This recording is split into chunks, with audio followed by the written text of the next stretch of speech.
বাস্তবতা নিরিখে আসন্ন বাজেটে সামাজিক নিরাপত্তা কর্মসূচি ঢেলে সাজানোর পরিকল্পনা করছে অন্তর্বর্তী সরকার। কমানো হচ্ছে কর্মসূচির সংখ্যা।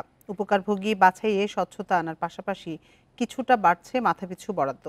অর্থনীতিবিদরা বলছেন, সমন্বিত ব্যবস্থাপনায় ধাপে ধাপে টেকসই সামাজিক সুরক্ষার দিকে হাঁটতে হবে রাষ্ট্রকে।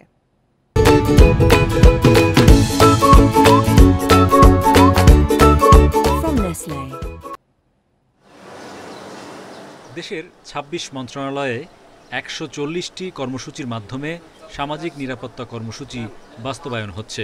চলতি অর্থবছরের বাজেটে এজন্য বরাদ্দ রাখা হয় ১,৩৬,০২৬ কোটি টাকা, বা বাজেটের ১৭.০৬%। কিন্তু আগামী অর্থবছর কর্মসূচির সংখ্যা কমে নামতে পারে ১০০টিরও নিচে। বরাদ্দ হতে পারে প্রায় ৯৬,০০০ কোটি টাকা।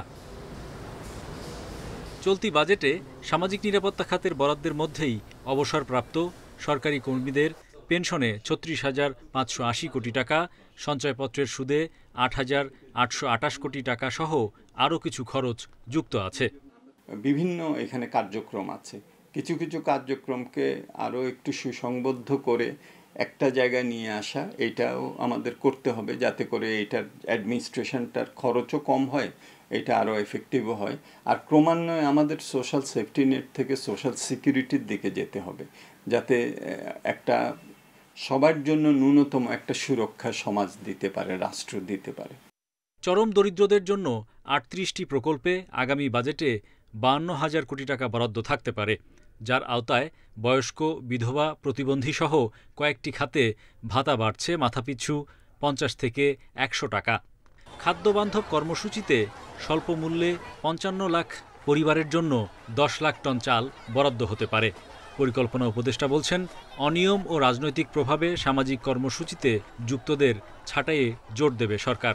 সত্যিকার উপকারভোগী যারা হওয়া উচিত, আর যারা হওয়া উচিত না তাদেরকে বের করে দিতে পারি, তাহলে তো এই ভাতার পরিমাণ বাড়ানো যাবে এই বরাদ্দের মধ্যেই, এবং কাউকে যদি অন্যায়ভাবে বাদ দেওয়া হয় যাতে সুযোগ থাকে যে সে আবার এর ভিতরে ঢুকতে পারে। চরম দারিদ্র্য পীড়িতদের জন্য বছরে সর্বোচ্চ ৪০ দিনের কর্মসংস্থান কর্মসূচিতে উপকারভোগীদের দৈনিক মজুরি বেড়ে হতে পারে ২৫০ টাকা। Hari Saha, independent news, Dhaka.